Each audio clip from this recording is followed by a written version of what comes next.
Welcome to How Preschool Teachers Do It. This is Alison Kentos. I am an early childhood educator. And this is Cindy Tarabush. I am an early childhood consultant.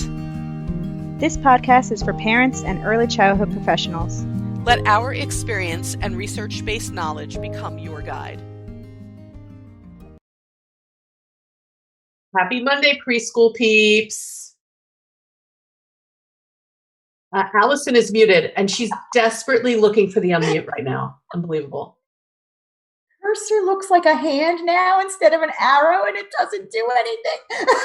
Okay, then. Say hello, Allison. Technology issues. Okay. So, yeah, hey, anytime. So Allison and her tech issues. So I'll start out with what we think is kind of a cool announcement for the beginning of this podcast episode. You know, I'm going to share with you that doing a podcast during a pandemic is an ordeal, and it's a labor of love for us. So we kept trying to find ways to fix things that were issues. Things like the fact that even if we wanted to, we can't get together right now to do this. So we are in separate locations. Things like there aren't really neutral locations that to go to that are necessarily COVID safe. So we said, okay, we're going to do it in our homes. Then there were issues having to do with, background noise and other things. And slowly but surely, we have tried real hard to mitigate issues, things having to do with scheduling. We've upgraded our technology. We have used different software. We have added YouTube. We have done things. I even, as soon as my son moved out, some of you may remember, I took over the furthest room from my parakeets so that you wouldn't hear them. But, Allison still lives with her dogs. So we have been brainstorming what can be done. And she actually just found I think it's reopened, doggy daycare near her, where she will be able to go and let the dog play with other dogs and have some fun while we record the podcast. So we anticipate that hopefully this is the last obstacle, and starting next week, it'll be me and Allison minus Rusty. That's the plan anyway. But Rusty will miss you guys. But I do want to say thank you for everybody for being patient during all of that. We have a lot of struggles over here with Rusty, so thank you. Okay. Yeah, it's really was, of all the obstacles that we felt like we needed to deal with, that honestly was the toughest. Because when you live in a place where you can't just let the dog out, and you don't have a yard for that, and the bark is loud and the place is only so big and things are closed and we're hard to get into or hard to get appointments for, I'm sure you can all understand that that's a big issue, but we are working hard to solve it. So hopefully next week you will find it solved. In the meantime, today, I think Allison is fingers crossed. Yeah. Allison's going to kind of go on and off mute if she needs to, and then hopefully that will solve that issue. But getting into today's topic, let's get into that. And it almost reminds me of that topic. So Allison and I are always striving in our work separately and when we do this together to just give the best information we can and do the best we can, knowing full well that perfectionism is not realistic. And we are going to misstate things, and we are going to make mistakes, and things are going to happen. And for all we know, Rusty could go to doggy daycare and I could have construction going on outside my window next week. But, we do our best. And I think it's one of the messages that we want to give kids is that we should always strive to be the best version of ourselves, but that being a perfectionist isn't real, that being perfect isn't real. And in fact, perfectionism can be very harmful. I think for a while, and I'm just sort of thinking back on my career when I used to hire people or even go on interviews myself, people used to see perfectionism as a trait you do want to talk about at job interviews. When people would say things like, or when I've said to people like, what do you think is one of your biggest struggles? People would say, oh, I'm a perfectionist and I want everything just right, thinking that was a great answer. And I have to be honest with you, I wouldn't hire a perfectionist because nothing is ever good enough. So we have to talk about what perfectionism is, the things that Allison and I kind of have a list, and the things that we think contribute to it, just to give you all food for thought about the mental health of young children and how we're impacting that. When people are perfectionists, they just want everything to be perfect, and that's an unrealistic expectation. People are not perfect. Life is not perfect. Life has its ups and downs. And when you are a perfectionist, people struggle emotionally with things never being good enough, because the truth is things can't be perfect. Right. And I think that if we teach the children from early on that life isn't perfect and you shouldn't expect it to be, then when you're an adult and things happen, like, I don't know, like a pandemic, you're not so as well. I think the pandemic. No, I think we would have been stressed out in the pandemic anyway. How about this? We would have been. But imagine the perfectionists. All right, but you grow up. You go to work.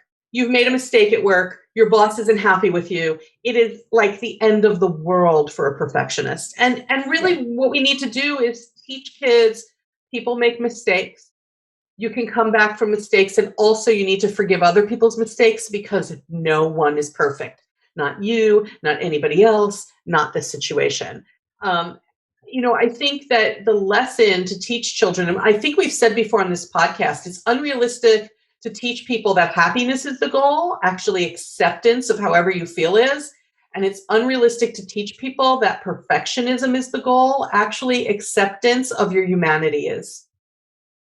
And other people's humanity. We're humans. We're human beings that it shouldn't be perfect. And I think in this world today, all we see, I think, is people's perfection. Like people posting on social media they're not posting their struggles, guys. They're posting their perfect moments. Right. And when all you see that is those perfect moments, you're like, oh man, for somebody like me who's not necessarily like that, you start looking at yourself like, oh, what's wrong with me? How come they have everything? But they don't have everything. They're just presenting that. Social media is like the low-hanging fruit of why do people think they have to be perfect. But and some people listening to this podcast or on YouTube with us might be thinking, well, my very young child doesn't look at social media. But here's the thing. If it's affecting you and you're seeking to be what you see on social media, then your interactions with children are also impacted, because you're trying to get them who they need to be so you can be seen that way. It's like this big old mess. So social media is definitely the low-hanging fruit of why in our society do children get filled with so much anxiety about being perfect. And Allison actually shared a story. We were talking about perfectionism as a whole, and you were talking about the kids in your class. The kids in my class a couple months ago, probably more towards the beginning of the school year, I noticed when we were doing assignments, math or whatever, like they were afraid to make a mistake. So like if they would set something up and it wasn't correct, they would like hide it. So like when I came around, I wouldn't be able to see it. And I'd be like, no, let me see. And it would be a mistake because they're learning. Like they don't know how to add necessarily yet. You know what I mean? And it's okay to make a mistake. So I saw that it wasn't just one child. It was a whole bunch of them really. And so I did this whole lesson for like a good 2 weeks of like, it's okay to make a mistake. And I found these books that talked about, where the character made a mistake. There was even one that talked about how the little girl in the story was like everything always went perfectly well until one day she made a mistake and it was like, oh my gosh. And those were the kind of stories. And I found ones that were like true stories too, like people who made big mistakes in football games and how like, even though they made this huge mistake, they still survived and they still lived their life and they still were happy afterwards, and it's okay. And how like through those mistakes, you can learn new things and discover new ways of doing things. And then they started to be like, oh, when they would make a mistake, I'm like, no, it's okay. That's how you learn. Like, oh, like the girl in the book or like that man in the football. So now they have like these references of like, oh no, it's okay. And anytime I made books. I think I know one of those books you were talking about. One of them, they were great books because I like really looked into like, how do I do this for the kids? And so I introduced the whole topic through those books. But then anytime I make a mistake, even if it's like the tiniest little mistake, I tell them like, oh, I made a mistake. That's okay. we'll just erase and go on, And so they see like, oh, she's an adult and she makes mistakes all the time. And now they're like, oh yeah, Miss Allison, she's just forgetful. It's like, yeah, and they just know. And it's okay to have that flaw or that mistake or that happen, or like, that's who I am. That's me, and I think there's a big difference too. And I want to point it out. There's a big difference between simply wanting to get like the math problem right and being a perfectionist. And I suspect that children who are hiding what they've written are more along the lines of perfectionists. I've worked with children even younger than the ones you teach, where if they don't draw something exactly the way they want to draw it, they get so frustrated they start ripping up the paper. And there's some great books about that too. Yeah, I mean, there are books about that for the really young kids. And I think that one of the primary lessons we need to teach children is that things go wrong. Things go wrong. And when things go wrong, we can self-correct. We have another reason that I think that children tend to be exposed to perfectionism is that we have an unrealistic goal that mistakes are a big deal. Unless someone's going to get hurt, mistakes are not a big deal. So our unrealistic goal is that we shouldn't ever make mistakes. Folks, mistakes are not a big deal. It's okay. We can teach children how to come back from it. We can teach them that when one plan doesn't work, they go to another. And I think we have to, as their models of how to behave, kind of like Allison said, she acknowledges her mistakes out loud. I think we can't beat ourselves up in front of the children when something isn't perfect, when something didn't go exactly as we wanted. And there's, again, a difference between saying, wow, this is disappointing. That did not go the way I wanted it to go, and now I have to figure something else out. There's a difference between that and getting very highly emotional when things aren't exactly the way you want them to be all the time. So it's okay to look at children and say, I'm disappointed or I'm sad because it didn't happen the way I thought it would happen. Because that's normal human emotion. And they're going to feel that at some point in their life. Big difference between that and reacting with huge emotions when something isn't exactly the way that you want it. And, I think some of the things that we ask children to do, like that whole notion, Allison, of it's not exactly the way they want it, can stem from things like trying to get kids to create the perfect craft or follow my model of something or my sample of something. And I can't say this enough. I know I've said it in one or two past episodes, maybe. I just can't say it enough. That when we ask children to create something that they are not yet developmentally ready to create, then we are actually setting them up for failure. That does no one any favors. There's no way that some of these children can achieve some of these crafts. And so teachers will say to me, oh, I told him it's okay. However he made it. But see, the children know what it's supposed to look like. That's the problem. And they may not be able to be old enough or able yet to say to you, but I know what it's supposed to look like. So this is just not it. And I'm really freaked out by this. They know. I go into classrooms and I see things like, I'm thinking winter because we live on the East Coast and we're in the middle of winter. I see things like those snowmen crafts, or snow people crafts, and they aren't necessarily men. And, they put the circles wherever, or it doesn't look quite like you would see a snow person. And look, folks, they know what that looks like, and they know theirs doesn't look like it. Right. I think we should just get rid of all the crafty kind of things. Unless your goal is to be like, our objective is to follow directions. That's different. But it's not art. There are 1,000 other activities we can do with children to teach them to follow directions. Yeah. And you know what? We can talk if we haven't already. I'd have to look back at the episode. We probably have. This is our big thing. We can talk about that again another day. If anybody is listening going, well, how else do you teach them to follow directions? You know what? Go to howpreschoolteachersdoit.com and send us a contact form that says, can you please do the episode about how else to teach children to follow directions? Yeah. And I'd be happy to do it, even if we're doing it again. Because we are setting them up with something that they actually can't fully achieve. What they can achieve is creative art because they're creating it and it's not from any idea of mine.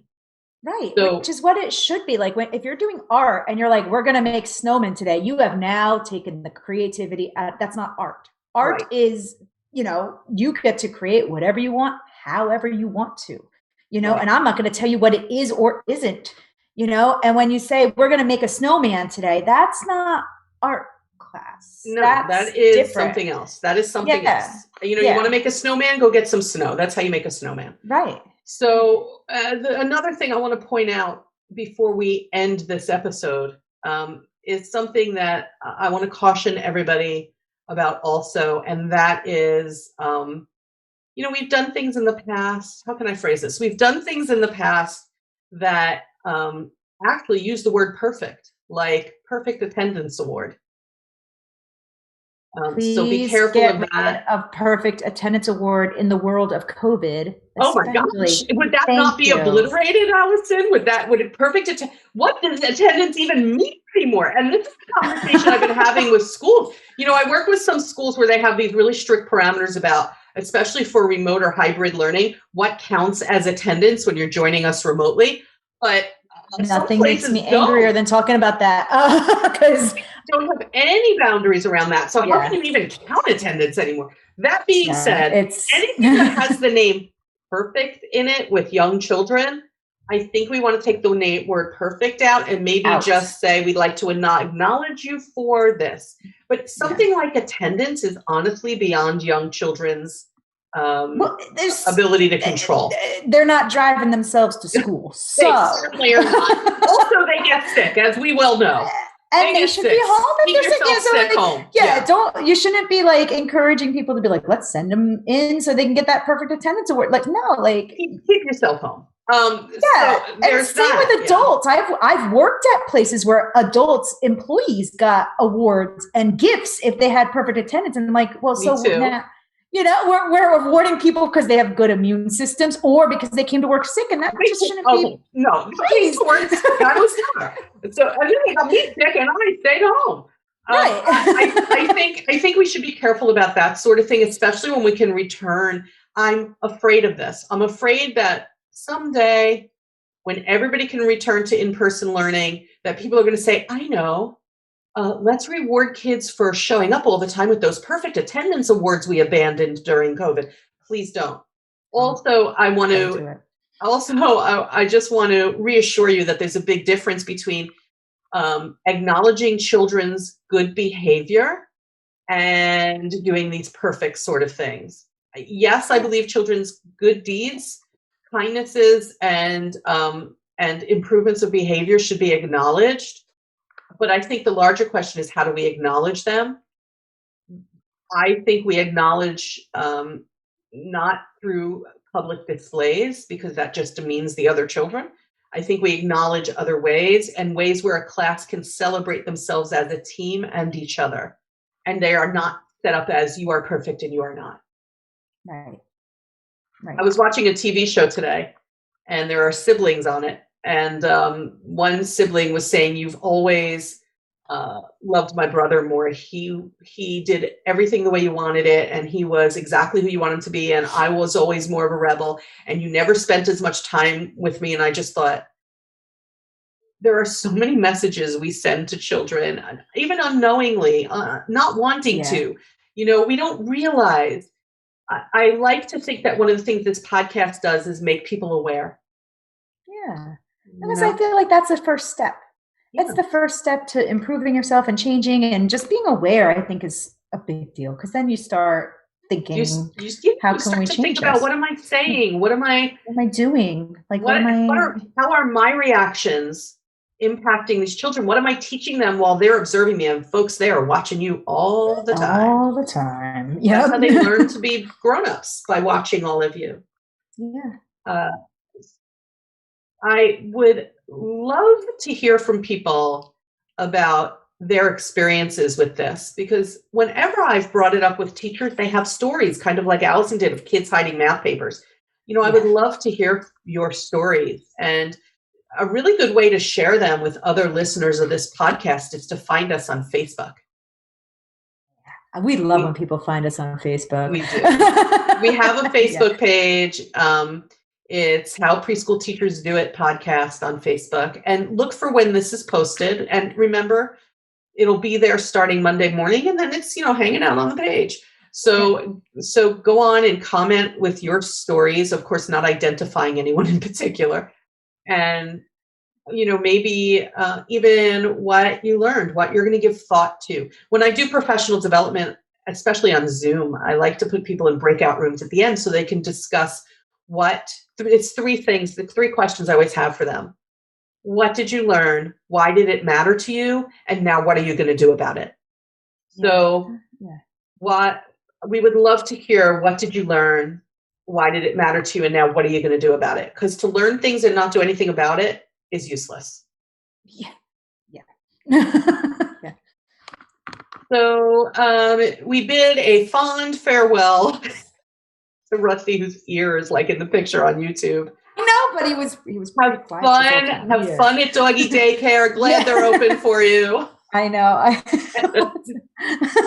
hope things can stay open with all that's going on with the pandemic numbers. Well, that's the other worry, is that I'm going to get him in there, and then they're going to be like, "Oh, in a month, sorry, we're closing again." Well, let's hope not. I mean, I'd like to think. I'd like to think we're all that right, but we'll eventually turn a corner. I don't know. Yeah. And as always, as we sign off, we wish you all hope. Mm-hmm. And we'll catch you next week on the podcast. Bye, peeps. Bye.